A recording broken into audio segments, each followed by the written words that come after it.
I keep telling people it wasn't bravery. They want it to be bravery, they need it to be, because bravery is a story they can hold onto, something with a shape and a moral. What I did in Sutcliffe Colony wasn't brave. It was closer to stubbornness. It was the refusal to stop thinking when everyone around me had decided thinking was no longer worth the effort. But I'll start from the beginning. That's the only honest way to do it. My name is Jennifer Russell. At the time of the incident, I was a field medic attached to the Agricultural Division of Sutcliffe Colony, a frontier settlement on the third continent of Endra IV, a world the colonists had been shaping for 11 years by the time I came home that autumn. I say came home, but the truth is more complicated. I had grown up in Sutcliffe, left for the Regional Medical Institute on Heron Station when I was 19, and spent 4 years putting distance between myself and that flat, red-soiled place with its grain silos and its stubborn silences. My relationship with that town was the kind you have with a wound that's healed mostly clean. You don't hate it. You don't miss it. You just don't go back unless you have reason. When I came back, it was because my mother had called me. She hadn't sounded right on the line. My partner at the time was Stuart Colby, a physician's assistant 2 years out of his own training. He was the kind of man who made a room feel orderly, steady hands, even voice, the sort who could explain bad news in a way that felt almost gentle. I loved him for that steadiness. I thought it came from somewhere deep in him, some fundamental architecture of character. I wouldn't understand until much later how thin that quality can become when something underneath it starts to rot. We took the transit crawler from Heron down to the colony surface and arrived in Sutcliffe just after midday. The settlement looked the way it always had. 43 prefab residential blocks arranged in concentric arcs around the central agri-hub, the grain elevators standing over everything like rust-colored monuments, the plains of cultivated red soil stretching out in every direction until they blurred into the horizon haze. Clean. Orderly. Quiet in the way only places with real work to do are quiet. There is a particular brand of silence that belongs to agricultural colonies.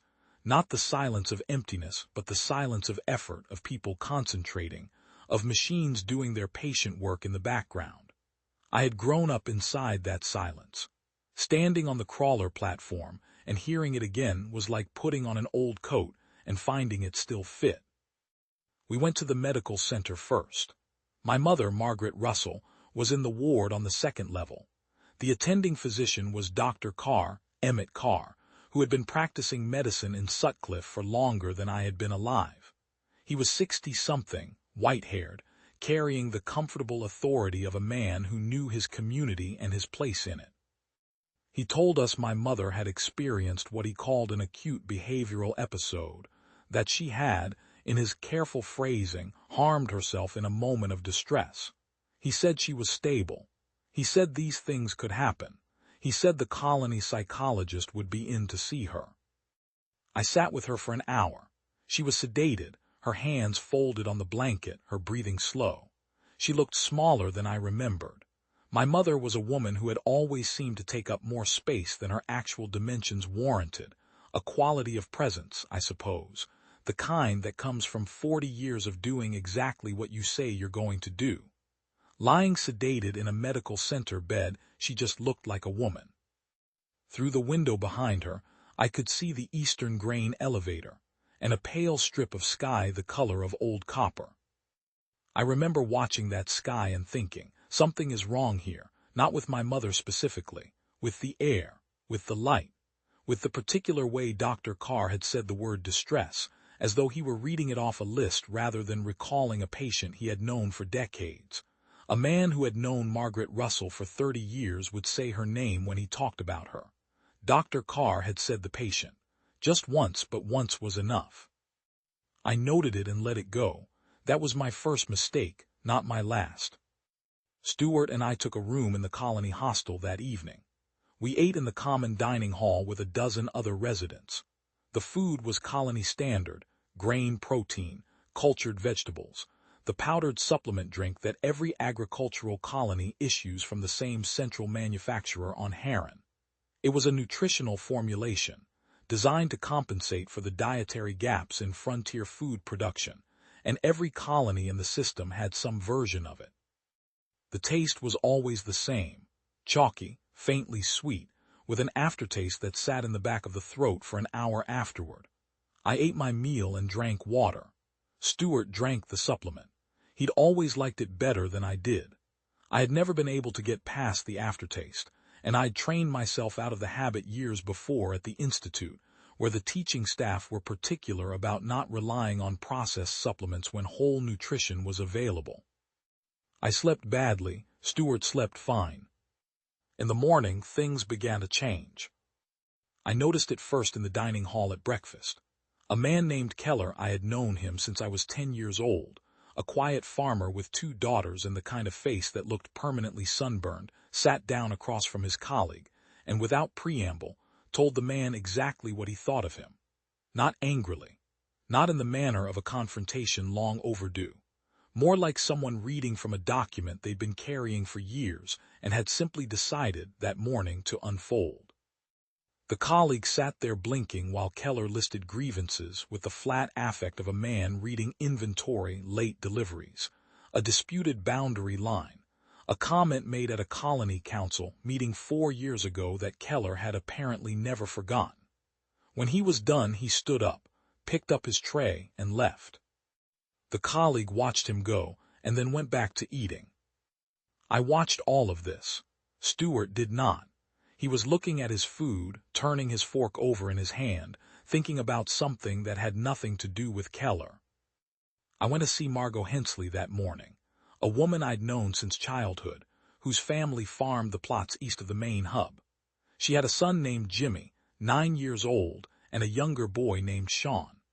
Margot had always been a warm woman, the sort who kept baked goods on the counter and argued cheerfully about the harvest yields, and remembered everyone's birthdays with a thoroughness that suggested either exceptional memory or exceptional care. Probably both. When I arrived at her prefab block, she was standing in her kitchen staring at a wall. Not vacantly, deliberately, the way you stare at something you are trying to understand. Her hands were at her sides. She turned when I knocked on the open door frame and smiled. The smile reached her eyes and then stopped somewhere short of genuine, like a word that means 2 things and you can't be entirely sure which one is being used. We talked for 20 minutes. She was fine, she said. The boys were fine. Stuart and I should stay as long as we needed.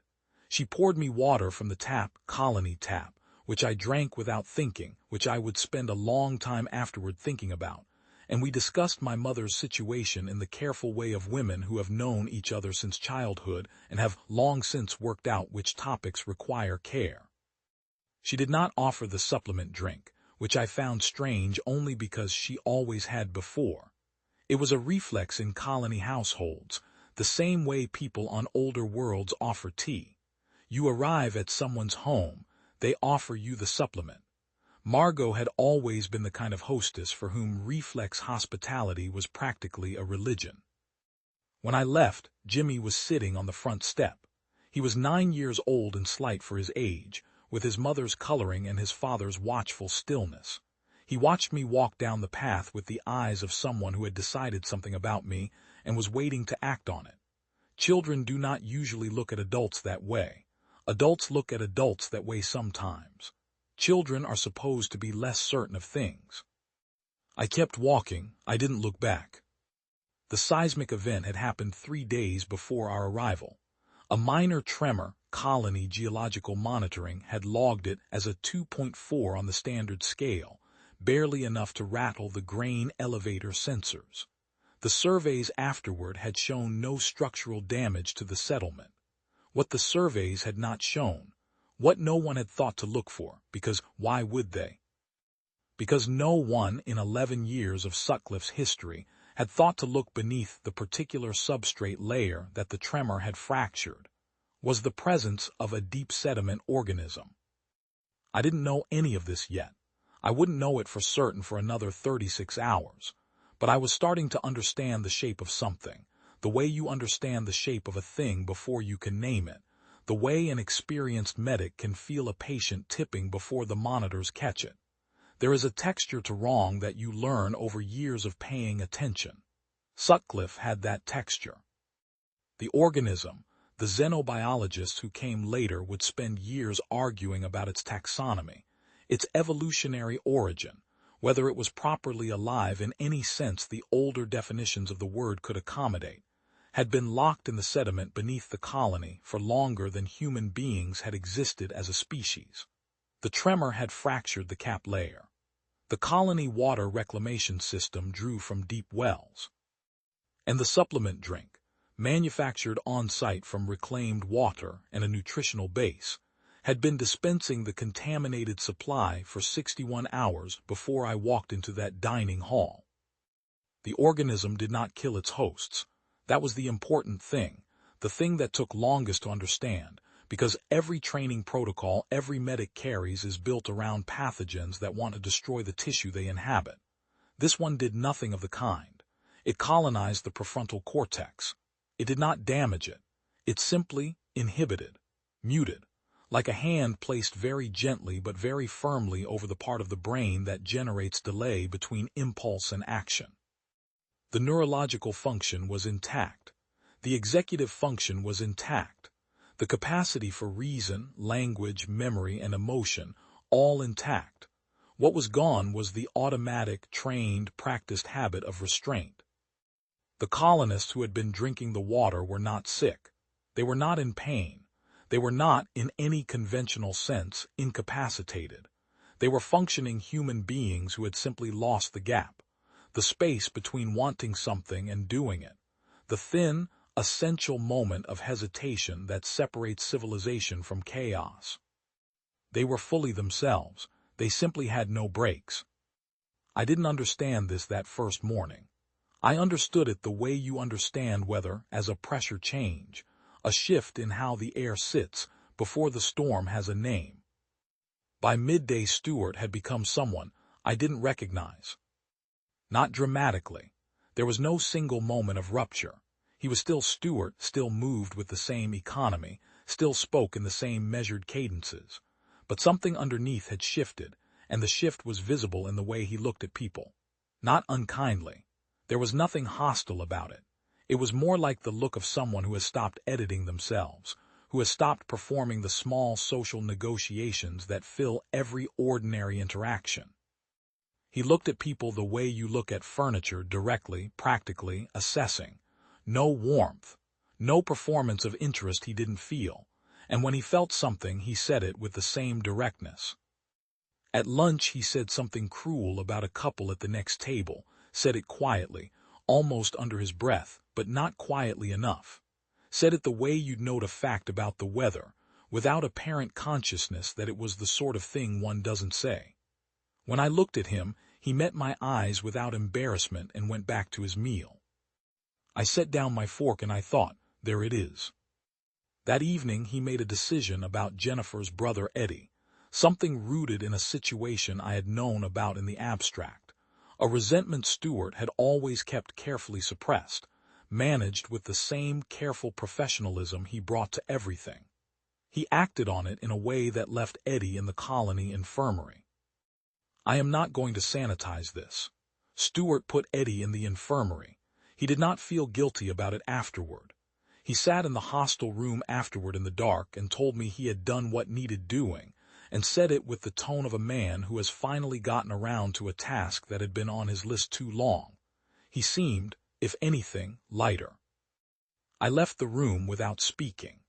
I walked through the colony toward the medical center with my hands in the pockets of my field jacket, and I made myself breathe slowly and think clearly and not feel what I was feeling, which was the particular kind of fear that arrives when something you relied on turns out to be different from what you thought it was. Dr. Carr was in his office. He was sitting at his desk, and he was doing something to the oxygen supply on one of the ward terminals, adjusting parameters on the flow to my mother's room. Not frantically, not guiltily, with the same careful precision he had brought to everything in his 30 years of practice in Sutcliffe Colony. When he saw me, he stopped and folded his hands on the desk and looked at me the way you look at something that has arrived inconveniently. I looked back at him. "I need to check on my mother," I said. "She's resting," he said. "I'd like to see her." There was a pause. Not long, 3 seconds, maybe 4. In those 3 or 4 seconds I understood that Dr. Emmett Carr, who had delivered half the living population of Sutcliffe Colony and set their broken bones and held their hands at the end, had decided something about my mother that he had not decided as a physician. He had decided it as a man without a break. He had decided it the way you decide something when the part of you that would have said wait, think, consider, there are other options has been quietly switched off, and the part that says this is what I want to do has the floor entirely to itself. "Of course," he said and stood and showed me in. My mother was breathing. The monitor showed her vitals. Her oxygen was at normal levels. I checked the terminal myself while Dr. Carr stood in the doorway, ostensibly patient, the way a man can be patient when he has no particular need to hurry because there is no one in his head telling him to consider the consequences of what he is waiting to do. "She's going to be all right," I said. "She's very ill," he said. "She's stable. For now." I looked at him, he looked at me. He smiled a practiced, comfortable smile that had once meant genuine reassurance and now meant something else entirely. Or nothing. It was hard to tell. That was what was so unsettling. The expressions were the same. The social vocabulary was intact. Only the intention underneath had been rerouted. "I'll sit with her a while," I said. "Of course," he said and left. I sat with my mother for 2 hours. I checked and rechecked the monitoring system. I ate nothing from the medical center's dispensary and drank only the water I'd carried in my own kit. And I thought. I ran through my training in my head, the xenobiology survey courses, the environmental contaminant protocols, the outbreak recognition criteria, and I tried to build a case. The problem was that what I was observing didn't fit any outbreak template I knew. No fever, no physical degradation, no clustering of symptoms around any single organ system, no transmission dynamics I could map. The people of Sutcliffe Colony were not sick. They were just different, simplified somehow. The way a room looks different when you've removed a piece of furniture you'd stopped noticing, so that you walk in and feel the change before you can identify it. Late that night, I went to the colony data terminal in the administrative block, and I started pulling geological logs. The seismic event was in the record, exactly as I remembered hearing about it. A 2.4 tremor 4 days before our arrival, logged, surveyed, and closed with a notation of no structural damage. I pulled the survey report. It referenced the fracture location, a geological formation in the northern sector of the Deep Well Array, approximately 40 meters below the reclamation system's primary intake. The northern reclamation system fed the central production hub. The central production hub produced the supplement drink. I sat in the colony data room at 2 in the morning, and I mapped the distribution timeline. The supplement line had resumed production 12 hours after the tremor, after the survey team had cleared it.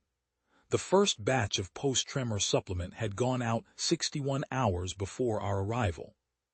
The behavioral changes had begun showing approximately 18 to 24 hours after initial exposure, based on what I was now remembering and recontextualizing from the previous day and a half. Keller in the dining hall, Margot in her kitchen, the particular way Dr. Carr had said the patient. I pulled 11 years of geological survey data and read it forward from the colony's founding. The deep substrate of Endra IV's third continent had never been surveyed below 40 meters, not because the technology wasn't available, but because the shallow surveys had always returned clean results, and clean results discourage further digging. It is one of the basic errors of frontier science. The absence of findings is not the absence of things.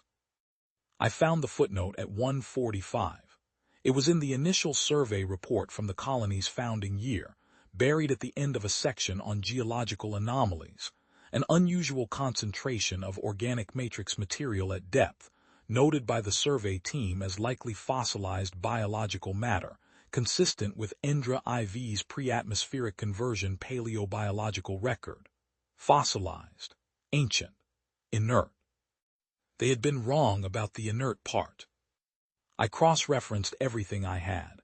The timeline fit, the vector fit, the distribution pattern, who was affected, how severely, matched an exposure curve based on supplement consumption. People who had been drinking the supplement since the first post-tremor batch were significantly more affected than those who had started more recently, and people who had not consumed the supplement at all. I thought about the tap water Margot had given me, Colony Tap, which also came from the reclamation system. I thought about the water I'd been drinking since arrival, sealed containers from the hostel's emergency supply, which was rotated from Heron Station stock and drawn before departure, not from the colony's local supply. I had not consumed the contaminated supplement. I had not drunk the reclaimed colony tap water either, and by blind luck, by the accident of a bad habit corrected at a medical institute where they were particular about contamination protocol. I was the only person in Sutcliffe Colony who had been there for 36 hours without a single exposure. I sat with that fact for a long time in the dark of the data room. The terminal screen cast a pale blue light across the desk. Outside, through the window, I could see the western arc of the colony and its nighttime quiet prefab blocks lit here and there by windows that should have been dark, because it was 2 a.m, because the people in those blocks should have been sleeping, because ordinary life makes ordinary demands on human schedule that people ordinarily comply with. The windows that were lit burned with a particular kind of restless light. Then I thought about what to do. This is the part that people want to be dramatic, the moment of decision, the rallying of courage, the steeling of the will. The montage, it wasn't like that. It was more like being handed a problem and recognizing that you were the only one in the room qualified to work it and deciding not to put it down. Not heroic, just practical. Just, this is the situation, these are the tools, this is what needs to happen. What needed to happen was this: shut down the supplement production line. Get a contamination warning to Heron Station. Keep myself uncontaminated and functional long enough to do both, and then to keep the essential systems of the colony alive until a response team arrived. The transmitter was the easy part.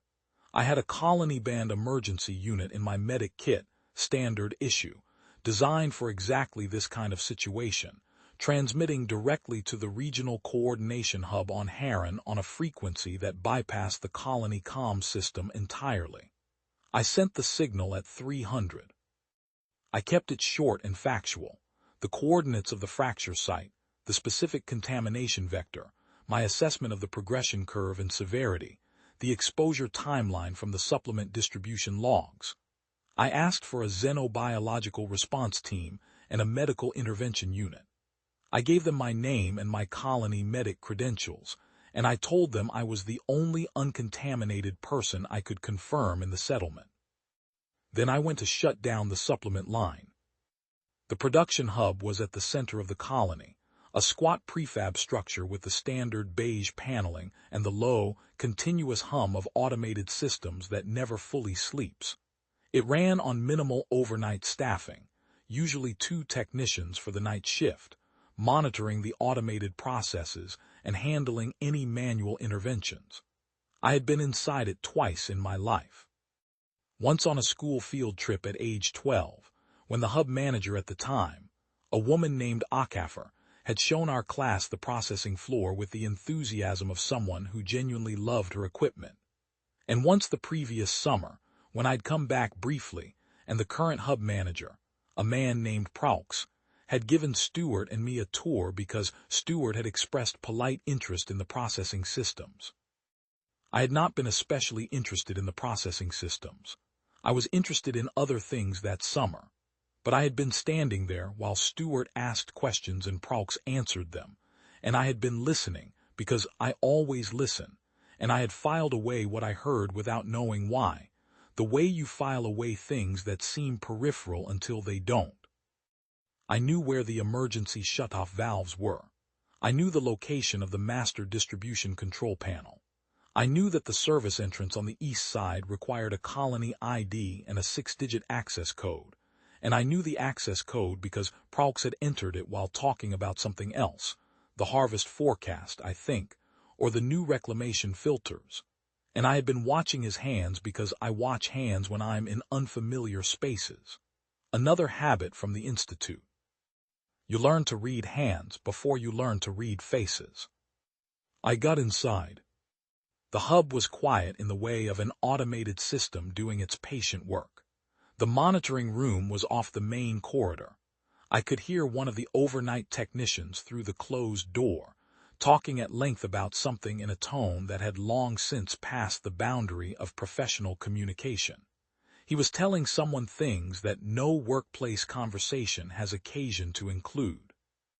His voice was loud and without embarrassment, the voice of a man who had lost the social sense that calibrates volume to context.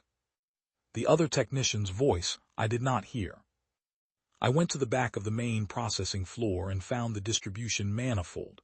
It was exactly where Praux had shown us, a row of conduit junctions and shut-off valves, and a master control panel that Praux had described with proprietary satisfaction as idiot-proof. The man had been right. The system was clear, labeled, and logical. Primary valve, shut. Secondary backup, shut. Master cutoff, engaged, which stopped distribution to every residential delivery point in the colony simultaneously. The system logged the shutdown and asked for an authorization code. I entered the emergency medical override, 7 characters, memorized at the Institute, never expected to use for anything more significant than a blocked pharmaceutical dispenser in a field clinic on some outer survey post. The machines went quiet in a different register. The hum dropped. The delivery lines went dark on the panel, one by one, each small light going from green to amber to off. I stood there in the sudden relative silence and thought, that's one. Then I heard someone behind me. His name was Reeves. He was one of the overnight technicians, the quiet one, as it turned out, which did not mean the unaffected one. It meant his variety of uninhibited behavior was not the loud confessional kind, but something more direct. He was a large man, broad through the chest, with the particular physicality of someone who works with their hands in confined spaces, and has developed the unconscious awareness of their own size that such work requires. He was carrying a section of conduit pipe in one hand, not raised, just held at his side, but carried with a directness of purpose that made the intention legible enough. He looked at me with the flat, unself-conscious appraisal of someone who has decided something, and is determining the logistics. "What did you do?" he said. Not a question exactly, an observation awaiting confirmation. "I shut down the supplement line," I said. "Why?" "Because it's contaminated. It's making people sick." He considered this. The consideration was visible and genuine. I could see it, the actual cognitive process, the gears running. Whatever the organism had done to the prefrontal filtering, it hadn't touched the core reasoning. He was thinking. He simply had no habituated reason to moderate the conclusion he reached. No social reflex saying, hold on, consider, what are the consequences? Just the logic running to its end. "It's not making anyone sick," he said. "Nobody's sick." "Not in the way you're thinking," I said. "It's not a disease in the conventional sense. It's a neurological contaminant. It doesn't damage anything. It inhibits a specific function, the mechanism that puts space between an impulse and an action. The decision-making pause. It doesn't hurt. People aren't in pain, but they're not themselves either." He tilted his head. The pipe was still at his side. "Sounds better," he said. "For some things," I said. "In the short term, for certain things, I'd imagine it does. But a colony runs on coordination. Every system here, power, atmosphere, food production, water, runs on people making decisions that defer immediate want to long-term stability. making agreements and keeping them even when keeping them isn't immediately convenient. When that goes, the systems go. And when the systems go, people die. Not metaphorically.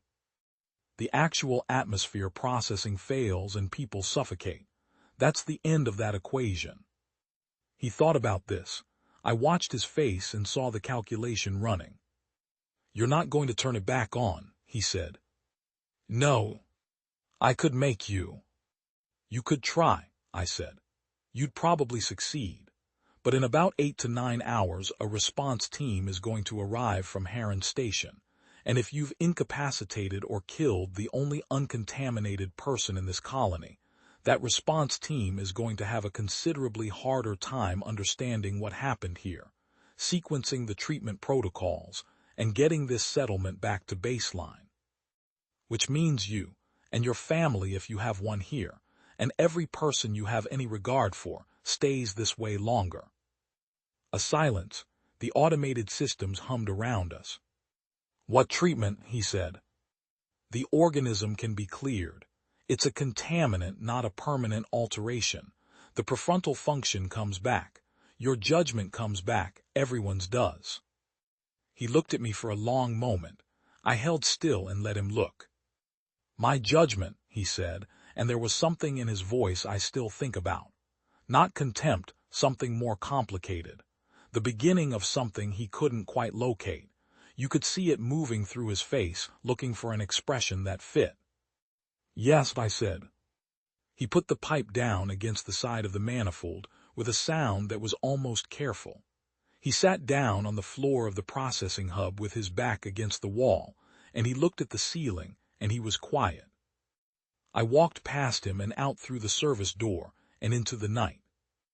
The colony looked different at 400, exposed, the way things look when the social lighting is off. A residential block on the North Arc was lit in every window. Somewhere near the central plaza, I could hear voices raised in what was not quite an argument and not quite a conversation, something that had shed the conventions of both.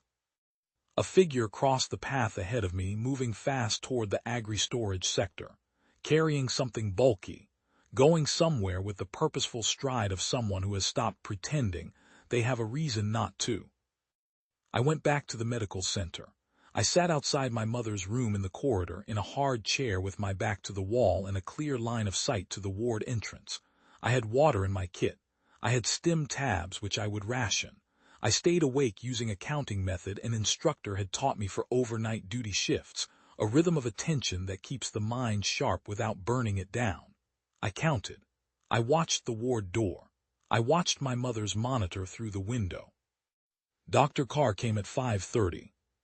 He came through the ward entrance and stopped when he saw me.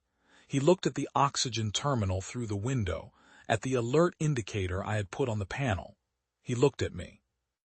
I've adjusted her flow parameters, I said, and logged an alert that requires counter-authorization from Heron Station before any further modifications can be made to her treatment settings.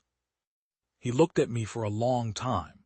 His face was the face of a man who has practiced the expressions of kindness for 3 decades and still has access to all of them, even when the substance has been quietly redirected. You've been busy, he said. Yes. You think you understand what's happening here. I understand the mechanism, I said. Not everything else. I understand that the people in this colony need help they cannot provide for themselves right now, and that a response team is coming, and that my job between now and when they arrive is to keep the essential systems running and keep my mother safe. He almost smiled. You're very sure of yourself. I'm sure of the data, I said. I'm not especially sure of anything else. He stood in the corridor and we looked at each other. He was a big man who had once been a good doctor, and was now something the language doesn't have a clean category for, not a villain, not a broken person, not someone in the grip of a desire he was ashamed of. Just a man with one essential governor switched off, standing in a poorly lit corridor at dawn, deciding whether the thing he had in mind was worth the effort it would take. Go home, Dr. Carr, I said. Get some sleep. The response team will be here by midday. I'll make sure someone explains what's happened and what the treatment looks like. Something moved through his face that I still can't fully name. Frustration and something at its edges, the far reach of something that might have been, in another person in another moment, something close to gratitude. For the permission to stop. For someone handing him an exit from a thing he might have done and making it easy not to. He turned and walked back through the ward entrance. His footsteps on the stairs were measured and careful, the footsteps of a man who has always taken stairs carefully, because a physician falling down the steps of a medical center sets a bad example, and 30 years of that habit apparently survived the removal of every other restraint. I let out a breath slowly. It was getting light outside. The copper sky of Indra IV was going its early morning amber, the horizon warming before the primary crested the grain elevator line. I watched it through the corridor window, and I thought about what came next. The supplement line was shut down, but contamination already circulating in the colony's population wouldn't clear itself. The organism was in them, multiplying in the gut flora, crossing the blood-brain barrier in incremental doses, doing its slow work on the prefrontal architecture. Stopping the source stopped the accumulation, but it didn't reverse what was already there. That required treatment. That required the response team. Between now and their arrival, I needed the colony to not collapse.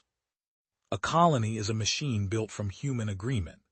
Every system in it, power generation, atmosphere processing, food production, water supply, medical care, requires people to show up at particular times and do particular things according to protocols that exist because those protocols, followed consistently, keep everyone alive. The protocols work when people choose to follow them. Not once, not heroically, but continuously, every shift, every decision, every time the immediate desire to do something else is set aside in favor of the agreed-upon thing. This is not natural. It is practiced. It is chosen over and over, so many times that it begins to feel like instinct. And when the choosing mechanism is damaged, the machine shows its seams. By 700, the power grid on the eastern arc was fluctuating. Someone in the generation facility had either walked off their post or was present and doing something other than their job. By 7:30, the atmosphere recirculation monitor was showing a dropout in 2 of the hub's secondary filters. Not critical yet. A trend line that became critical by mid-afternoon if left unaddressed.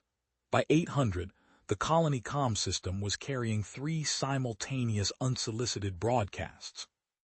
I left the comm broadcasts alone. People talking honestly into a broadcast system, however inconvenient, is not the most important thing. I spent the next 4 hours walking through Sutcliffe Colony and talking to people. Not managing them, not treating them, not issuing instructions or invoking authority, just talking. Because what I had learned from Reeves in the processing hub was that the organism had not taken the capacity to reason.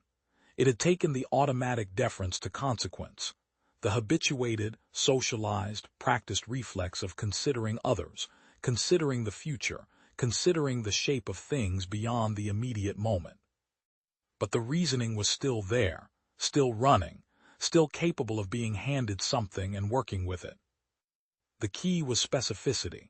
Abstract appeals, duty, community, responsibility had too many steps. The organism had severed those long chain calculations. But concrete, personal, immediate consequence could still land. If you made the tomorrow real and close and specific to this person and what they cared about, the math could still run. You couldn't say, do your job because the colony depends on it. But you could say, if the grid fails, the Atmo filters fail. If the Atmo filters fail, the scrubbers in residential Arc 7 go down.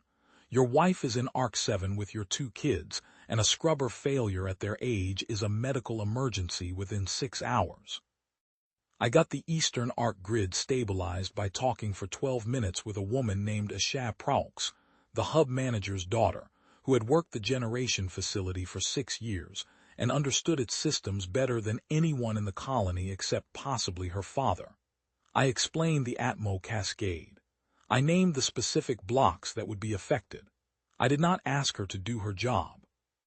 I told her what the outcome of the grid failure would look like, specifically for specific people, and then I stopped talking. She went back to her station. I got the atmosphere filters addressed by finding a technician named Wolf sitting with his back against the outer wall of the Atmo hub, face turned up to the morning light, doing absolutely nothing. He had the look of a man who has made a decision and is at peace with it. I sat down on the ground beside him without asking and started talking about the filters, not about his job, not about protocol, just about the filters themselves, the technical specifics, what they were rated for, how long a dropout took to become critical, what the failure sequence looked like and how fast it moved, whether there was a manual bypass and where it was located. He knew his system. He had been maintaining it for 9 years. The knowledge was still in him and it still mattered to him even now, in some place the organism hadn't reached, the specific, concrete pride of a person who understands a technical thing they maintain. I kept asking questions. I listened to the answers with genuine attention. At some point during the conversation, he stood up to demonstrate something and walked through the door to check a reading and didn't come back out. I walked on. There was a man named Bordeaux sitting in the middle of the colony's main footpath at 8:20, cross-legged, eating from a container of food he had apparently taken from someone else's block.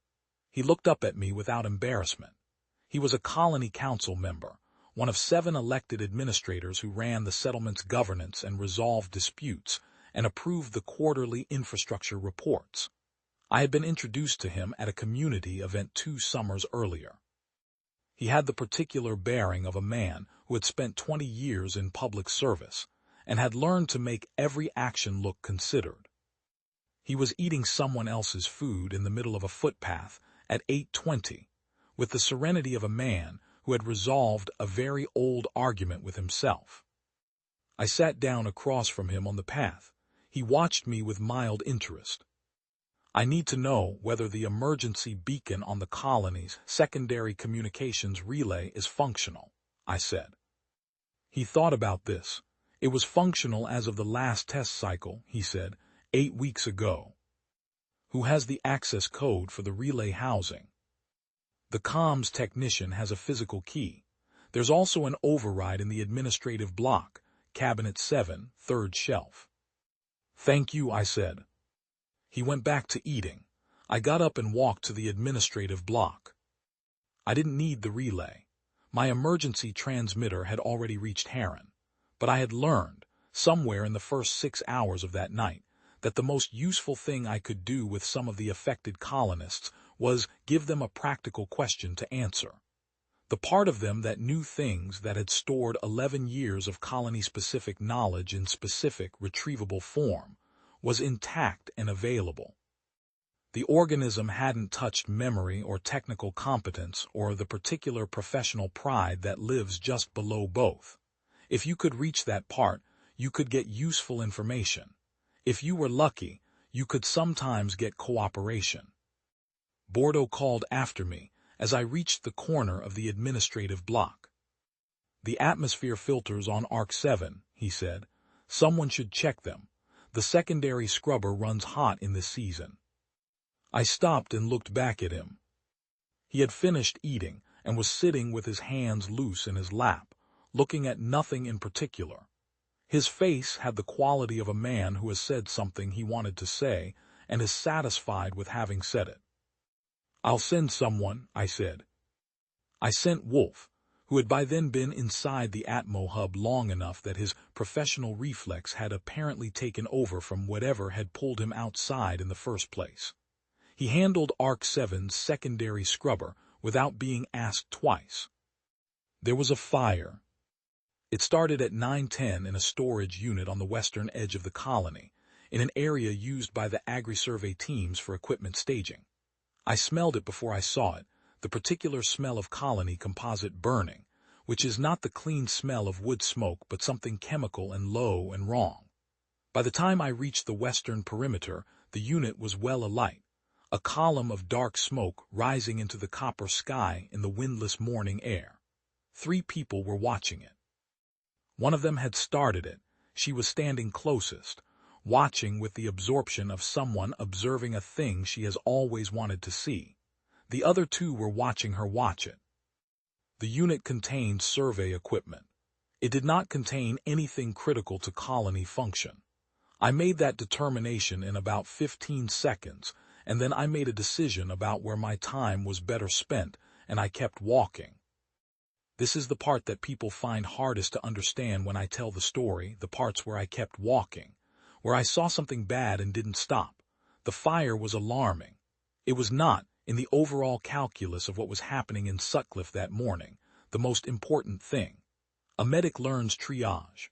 You do not spend your resources on a wound that is serious but survivable when there is a wound next to it that will kill in minutes if unaddressed. You make the assessment. You make the call. You walk past the serious thing to reach the critical thing, and you carry the cost of that walk with you afterward, because there is no version of triage that doesn't have a cost. The fire burned itself out within the hour, contained by the unit's fire suppression system, which was automated and did not require anyone to decide to activate it. By 1100, I had talked to 11 people and walked approximately 6 kilometers through the colony. Some of the conversations had worked.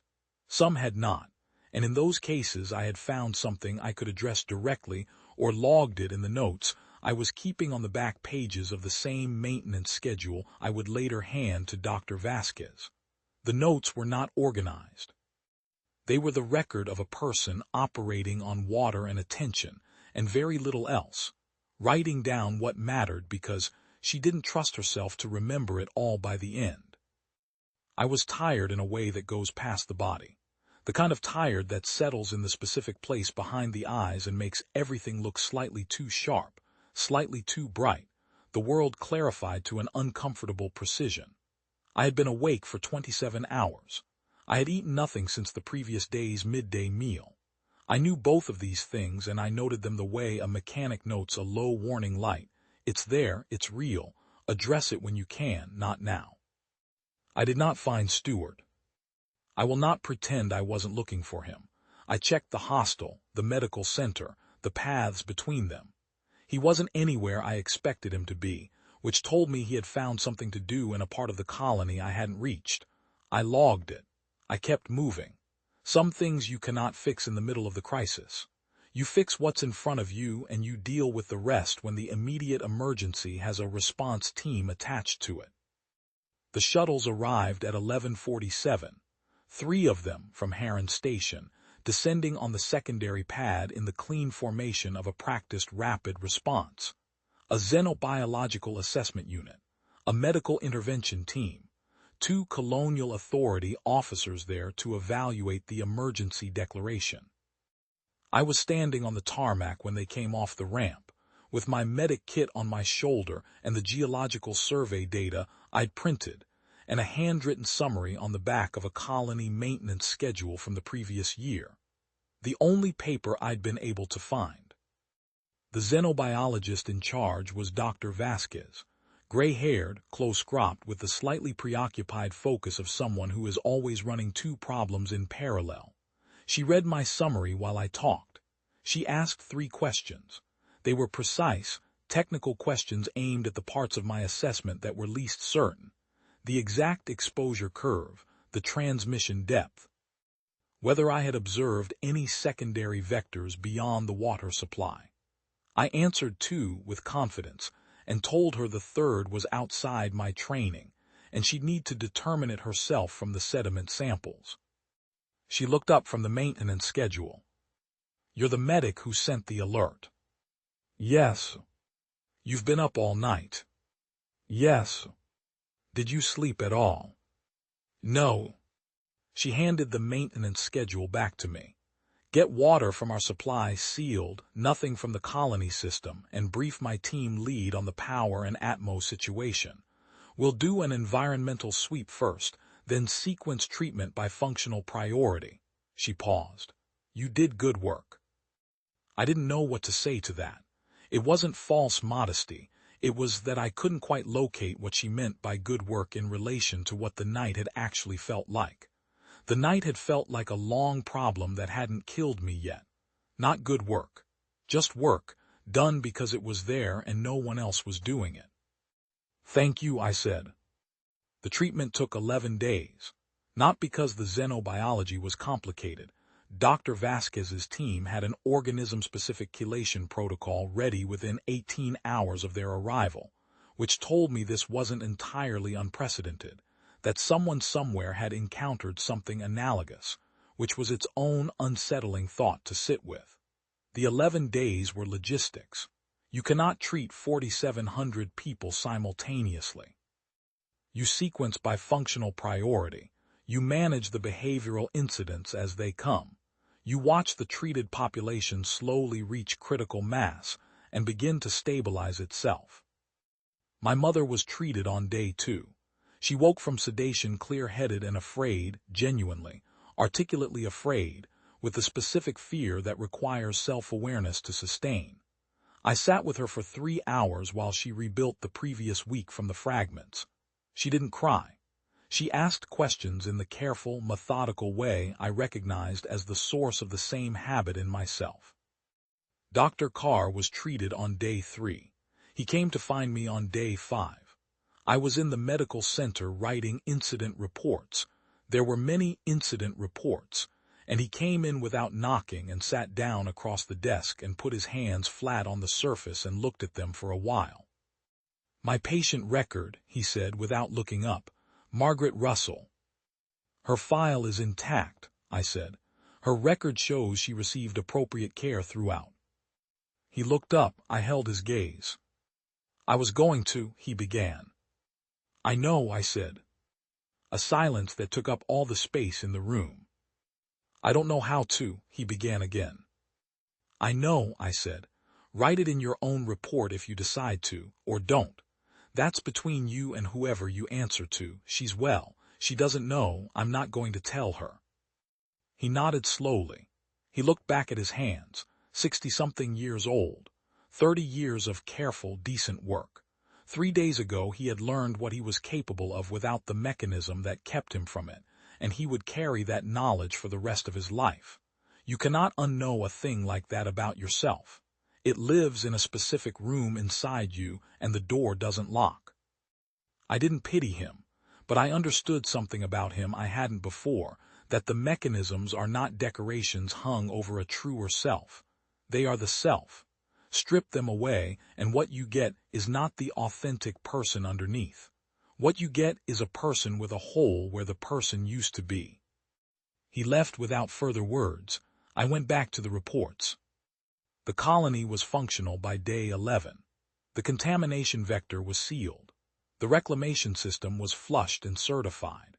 The supplement line was inspected, cleared, and placed on a quarterly external audit schedule, a recommendation I had put in writing on day 3, and which the colonial authority had accepted without objection, because the evidence for it was sitting in front of them and was not susceptible to argument. Stewart left on the 3rd shuttle out. He did not come to find me first. I discovered this from the shuttle manifest, which I was checking for operational reasons, and I saw his name there under passenger departure destination Heron Station, listed alongside 12 other colony residents who had requested early transport. I noted it. I filed it. I kept working. The incident report that I filed, the full account, the geological data, the exposure timeline, the behavioral observations, all of it became, I was told later, the primary document from which the colonial authority drafted the new deep substrate biological screening requirements for all active settlements above a certain population threshold. This is now standard across every world with ongoing terraforming and colonial infrastructure. It is a line in an administrative code that most people will never read, generated by a crisis that most people will never hear about. But somewhere in the survey report for a colony on a world I have never visited, there is a requirement that did not exist before Sutcliffe. A requirement that, if it had existed 11 years earlier, would have flagged the organic matrix anomaly in Indra IV's deep sediment before anyone broke ground. A requirement that exists because a minor tremor fractured a cap layer, and a woman at a data terminal at 2 in the morning read, a geological footnote that no one had thought to read in 11 years. The organism itself was published in 4 major xenobiological journals in the 18 months following the incident. The taxonomists named it 17 syllables of Latin that I have never successfully pronounced, and debated its evolutionary origin and its relationship to Indra IV's pre-conversion biosphere. The more interesting debate, the one that ran longer and louder, was whether the organism's neurological effect was intentional. Whether the inhibition of prefrontal function in the host represented a survival mechanism, a way of spreading through a population, by eliminating the caution that would otherwise lead hosts to isolate themselves from contaminated water, to report symptoms, to demand containment. Whether the organism was, in some functional sense, using us. Whether it had, in the billions of years it had been locked in that sediment, evolved to do exactly what it did to Sutcliffe, to find a host with a complex social nervous system and quietly remove the part that made the social system work, thereby ensuring its own spread. I don't know the answer. The xenobiologists don't either, definitively. The organism is very old and very patient, and it does its particular work with an efficiency that looks like design and might just be selection. The same efficiency that makes a virus look like it's trying to kill you when it's just doing what survives. What I know is what it did to 4,700 people in 4 days. What I know is that those 4,700 people, given 4 days without the habit of restraint, came within hours of destroying the settlement they had spent 11 years building together. Not because they were bad people, not because they were weak people, because they were people, and people are not naturally cautious. We are not naturally patient. We are not naturally inclined to consider the long chain of consequence that connects the thing I want to do right now to the world I will have to live in next year. These are things we build layer by layer, repetition by repetition, over the course of a life and a culture. They can be maintained or they can be lost. They can be taken from us by something we cannot see, something older than our species, something that has no particular opinion about whether we survive. What kept Sutcliffe Colony alive through those 4 days was not technology. It was not a weapon or a protocol or a superior piece of equipment. It was one person who had not drunk the water, who sat in a data room at 2 in the morning reading geological footnotes that everyone else had walked past for 11 years. One person who kept thinking when thinking was difficult, and kept talking to people when talking seemed pointless, and kept sitting in a corridor chair all night counting to stay awake. One person who refused to stop. I am not telling you this story because I am particularly worthy of telling it. I am telling it because the next time it happens, and there will be a next time. Indra IV is not the only world with old sediment and deep wells, and we are nowhere near done finding new places to put our people. The one person might be someone else. Might be a power grid technician who sits down on the floor of a production hub and does the math. Might be someone who reads about Sutcliffe in a xenobiology journal and files away a specific fact in the back of their mind against a day they never expect to come. You do not always know what you are storing. You do not always know when you will need it. My mother is still in Sutcliffe. She tends her fields and she asks careful questions, and once a year she sends me a case of sealed water from the colony's certified supply, shipped directly from Harran, untouched by the local reclamation system. I have told her every year that this is unnecessary. Every year she sends it anyway, because she is my mother and she has decided that it matters, and she is not a woman who can be argued out of the things she has decided matter. I drink it to the bottom every time. It tastes like nothing like clean water, which is exactly what it is. Like something ordinary that you only understand the value of when you have stood in a room full of people and been the only one who could still think. Some things you keep. Some things you keep because you earned them, and because the earning cost enough that throwing them away would be a different kind of waste. That is all I have to say about Sutcliffe. That and this, the gap matters. The pause between wanting and doing, the moment where a person chooses rather than just acts, is not a flaw in the human design. It is the design. It is the thing that makes a colony possible. It is the thing that makes any arrangement of people possible where the people intend to still be arranged tomorrow. Do not let anyone tell you different. Do not let anything take it from you. Hold the line.